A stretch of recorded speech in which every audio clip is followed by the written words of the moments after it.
ওয়ালাইকুম আসসালাম রহমতুল্লাহি বারাকাতু।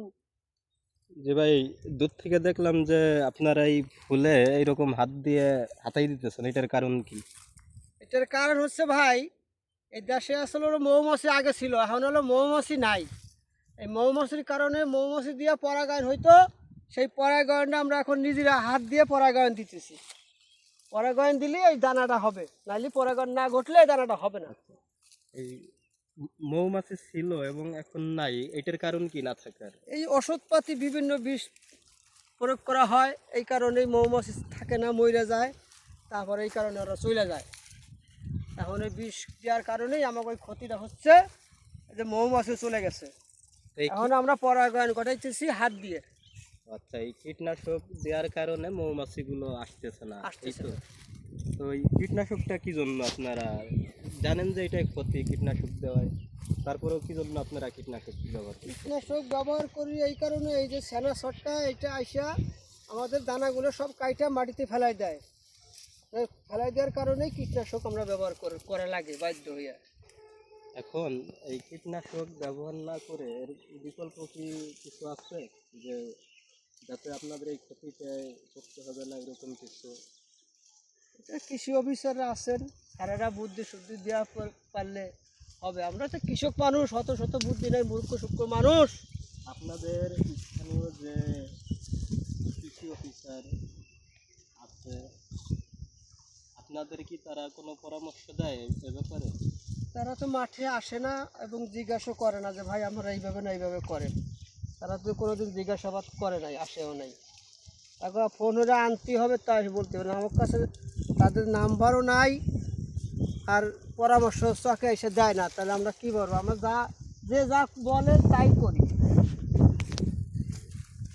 আচ্ছা, তারা আসলে সরকার তাদের তো আপনাদের জন্যই যার যার স্থানীয় উপজেলা ভিত্তিক একটা প্রতিষ্ঠান আছে, এবং তারা আপনাদের যে সুবিধা অসুবিধা এগুলো দেখার জন্যই তাদের রাখা হয়েছে, কিন্তু তারা যে আসতেছে না, এটার কারণটা কি আসলে? এটা তো ভাই আমরা কৃষক মানুষ, আমরা অদ্ভুত তো যাইতে পারি না। তারাই ভালো বোঝে। দেশ তো বাংলাদেশ হচ্ছে চোরের দেশ।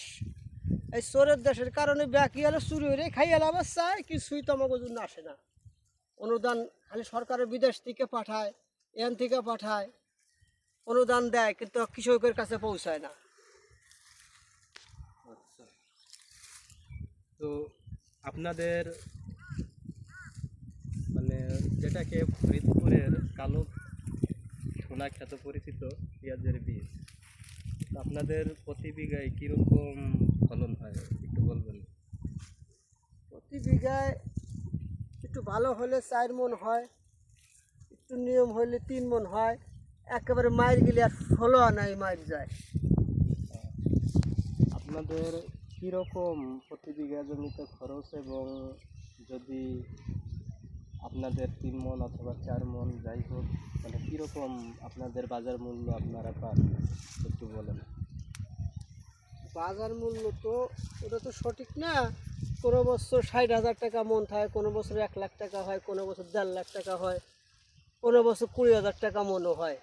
এটা আমাকে বিঘা বস্তিতে খরচ 80,000 1 লাখ টাকা পড়ে যায় ওষুধপাতি দিয়া, কীটনাশক মিলে 1 লাখ খানি টাকা বিঘা বস্তি পড়ে।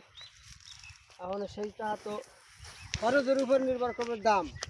মাইর গেল 1 টাকা হইল না, পুরা আমাদের চালান হুদ্দা মাইর যায়। আবার হইলে কিছু, ধরুন 2 মণ 3 মণ হইলেও চালানটা বাইসে আসে। 4 মণ হইলে ভাড়া 1,050 টাকার মতো ব্যবসার মতো হয়। আবার যে হয় না তা না। আচ্ছা, এই